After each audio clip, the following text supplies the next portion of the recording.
इस वाले एपिसोड के स्टार्ट पर दिखाया जाता है कि कितारो वाक करते हुए इको के घर पहुंचता है और फिर यहाँ पर वो कहता है, मुझे मेरी पहली ट्यूटरिंग जॉब तो मिल गई है, पर इन्होंने मुझे जिसके साथ असाइन किया है मेरा इसके साथ सबसे बेकार मैच बनता है, क्योंकि आयोरी चैन एक ऐसी लड़की है जो कि स्पिरिट्स देख सकती है and I hate super natural things. इसके बाद जैसे ही ये दोनों स्टडी करके फ्री होते हैं तभी रिको इन दोनों के लिए चाय लाती है। इधर ही आयोनी चैन कितारो से कहती है, चलो सिंपाई किसी हॉन्टेड प्लेस पर चलें। ये सुनकर कितारो सोचता है, हॉन्टेड प्लेस पर जाने से तो अच्छा मैं मरना पसंद करूंगा। एंड देन वो इससे कहता है, मैं नहीं जा सकता क्योंकि मेरे कुछ प्लान्स है, तो मैंने कहीं जाना है। ये बात सुनते ही ये दोनों कितारो का मजाक बनाने लग जाती हैं। जैसा कि कितारो डर गया है, इस हॉन्टेड प्लेस पर जाने से इसे डर लग रहा है। अब इन दोनों को खुद पर हंसते देखकर वो इनको बताता है कि मैं झूठ नहीं बोल रहा, मैंने सच में एक्सरसाइज करवाने जाना है। और जैसे ही आयोरी चैन इस एक्सरसाइज वाली बात को सुनती है तो वो फौरी कितारो को फोर्स करने लग जाती है कि मुझे नहीं पता, मुझे भी अपने साथ लेकर जाओ। कितारो भी इसके फोर्स करने पर इसको अपने साथ ले जाने के लिए रेडी हो जाता है और फिर इसके साथ ये तीनों बैठते हैं अपनी उसी कार पर एंड कहते हैं लेट्स गो। चलते चलते जब रेड लाइट के लिए ये अपनी कार रोकते हैं तभी इको कितारो से कहती है, क्या तुम्हें नहीं लगता कि रोड ट्रिप में एक्चुअली में मजा आता है? ऐसा लगता है जैसा कि हम किसी एडवेंचर पर हो। फिर तभी आयोनी चैन कितारो से पूछती है, क्या तुम इस एक्सरसाइज को रेगुलरली करवाते हो या कभी कभी? जिस पर कितारो इसको जवाब देता है, यस, मेरे साथ ये कर्ज काफी टाइम से है, तो इसलिए अब मुझे रेगुलरली एक्सरसाइज करवानी पड़ती है। इको आयोनी चैन को बताती है कि जिस श्राइन में अभी हम जा रहे हैं वो दरअसल श्राइन कितारो की ग्रैंड माँ का है। एंड फिर वो नाइट टाइम डिनर करने के लिए एक स्टोर पर भी रुकते हैं जहाँ पर कितारो ही पे करता है। एंड इसी तरह सारी रात ड्राइविंग करने के बाद सुबह सुबह ये तीनों उसी श्राइन में पहुंच जाते हैं जहाँ पर इसकी ग्रैंड माँ इस पर पानी डालती है एंड इससे कहती है, तुम इस क्रिएचर को इधर क्यों लाए हो? एंड देन वो आयोनी चैन से कहती है, तुमने 5 जीसस स्टैचू को तोड़ा है, इसलिए अब तुम्हारे पीछे 5 जीसस की गोश्त पड़े हुए हैं। ये सुनकर आयोनी चैन कहती है, वो 5 नहीं 7 स्टैचूज थे। ये सुनते ही इसकी ग्रैंडमा और भी ज्यादा गुस्से में आ जाती है, लेकिन कितारो किसी न किसी तरह इसको हैंडल कर लेता है। लेकिन फिर भी वो इधर से जाने से पहले आयोनी चैन से कहती है, अगर तुमने मेरे कितारो को कुछ भी नुकसान पहुंचाया तो ये तुम्हारे लिए अच्छा नहीं होगा। और फिर चलते हुए वो कहती है, आओ कितारो तुम्हारी एक्सरसाइज शुरू करें। इसके बाद इसकी ग्रैंडमा इसकी एक्सरसाइज स्टार्ट करती है। इवन कि वो इस एक्सरसाइज के लिए पहले इसके हाथ पर एक इंजेक्शन लगवाती है एंड देन इसकी ग्रैंडमा एक तलवार निकालती है। दूसरी तरफ आयोनी चैन कहती है, मैं जा रही हूँ कितारो को देखने।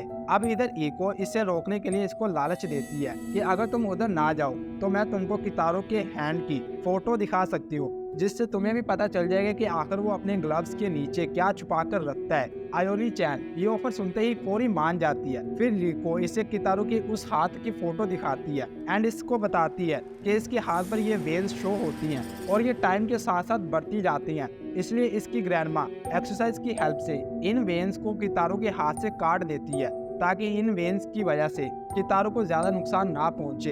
इसके बाद जब कितारो की एक्सरसाइज कंप्लीट हो जाती है तभी ये दोनों इसके लिए कुछ सोडा कैंस लेकर आती हैं। जब कितारो इस सोडा कैंस को पी लेता है तो वो इनसे कहता है, अच्छा मैं अभी बाथरूम से होकर आया। एंड ये कहते ही वो इधर से चला जाता है। इसके जाने के बाद इसकी ग्रैंडमा इनको अपने श्राइन की स्टोरी बताती है कि लोग इधर डेंजरस गोस्ट पोजेस डॉल्स देकर जाते हैं जिनका फिर हम ख्याल रखते हैं, प्लस हम इनको श्राइन सेंचुरी की बेसमेंट में लॉक करके रखते हैं।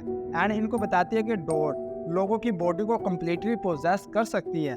दूसरी तरफ दिखाया जाता है कि बाथरूम से वापस आते हुए कितारो को एक डोल मिलती है एंड वो डोर इसकी बॉडी को पोजेस कर लेती है। एंड समहाउ ये बात आयोनी चैन पूरी सेंस कर लेती है। फिर आयोनी चैन इस ग्रैंडमा से उन डोर के बारे में पूछती है कि वो दिखने में कैसी लगती हैं।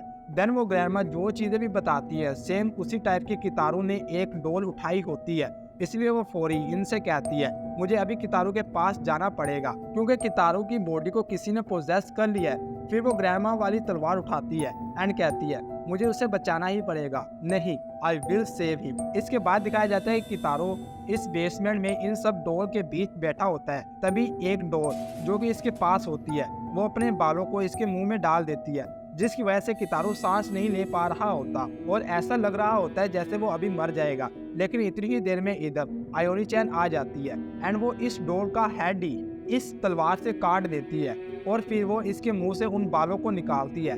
इतनी ही देर में ये दोनों भी इधर आ जाती हैं।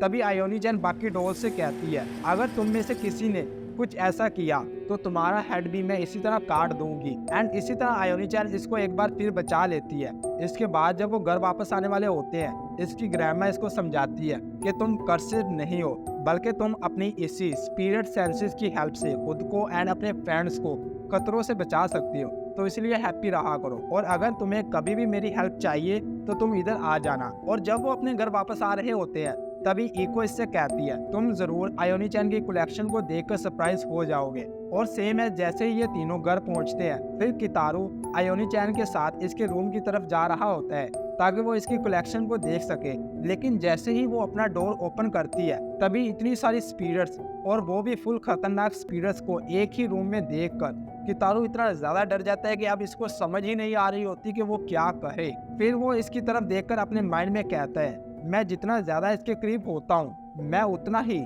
अपनी नॉर्मल लाइफ से दूर होता जा रहा हूँ। तभी इसके पास इको आती है जो कि इससे कहती है तुम ठीक हो, सो क्या तुम खड़े हो सकते हो।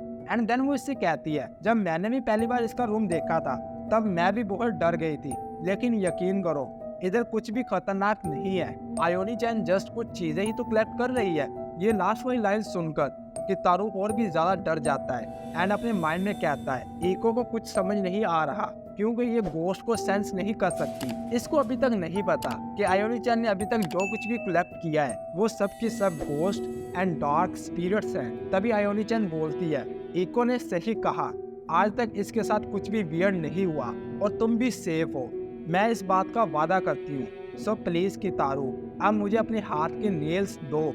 एंड फिर इसी लास्ट डायलॉग के साथ ये एपिसोड इधर ही एंड हो जाता है।